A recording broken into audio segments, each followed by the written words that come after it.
যে নতুন সম্ভাবনার যে বাংলাদেশের আমরা নতুন সূর্যটা দেখেছি, এই সূর্যের মধ্যে প্রবাসীদের জন্য অনেক আশার বাণী দেখেছি।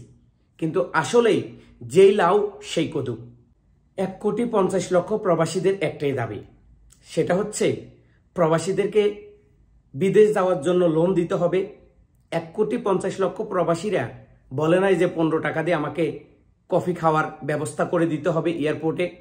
1,50,00,000 প্রবাসী এটাই চেয়েছে যে নতুন সম্ভাবনার যে বাংলাদেশের আমরা নতুন সূর্যটা দেখেছি, এই সূর্যের মধ্যে প্রবাসীদের জন্য অনেক আশার বাণী দেখেছি। কিন্তু আসলেই যেই লাউ সেই কদু।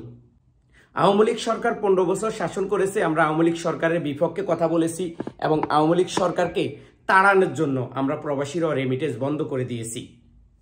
এখন উপদেষ্টা সরকার, তিনি প্রবাসীদের জন্য কি করতেছে এবং তিনি প্রবাসীদের জন্য কিরকম কাজ করতেছে, এটা কিন্তু আমরা নিজের চোখেই দেখতেছি। প্রথম অবস্থায় এয়ারপোর্টে আসি একটু ভালো সার্ভিস দিছে। এখন দ্বিতীয় অবস্থা প্রবাসীদের 15 রিয়ালের 15 টাকা দিয়ে চা খাওয়ার ব্যবস্থা করে দিছে। আমরা কি 15 টাকা দিয়ে চা খাওয়ার জন্য কান্নাকাটি করতেছি আপনাদের কাছে? না। আমরা 1,50,000 প্রবাসী 2টা মাস যদি বাংলাদেশে টাকা না দিই, তাহলে আপনাদের যে চেয়ার আছে, আপনাদের যে এসি চলেন, আপনারা যেই মার্সিডিজ গাড়িতে চলেন, সেটা বন্ধ হয়ে যাবে।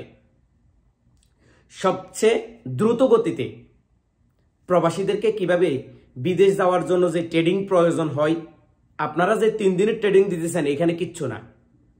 এখানে কিচ্ছু না, এই ট্রেডিং না। প্রবাসীদেরকে হাতে কলমে কাজ শিখাইতে হবে। প্রবাসীদেরকে হাতে কলমে কাজ শিখাইতে হবে, সেটা যে কোনো কাজ হইতে পারে।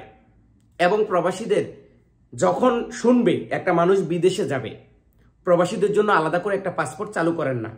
কারণ পাসপোর্ট তো সবাই বানা, সাধারণ নাগরিক বলেন, চিকিৎসার জন্য, এটার জন্য, সেটার জন্য।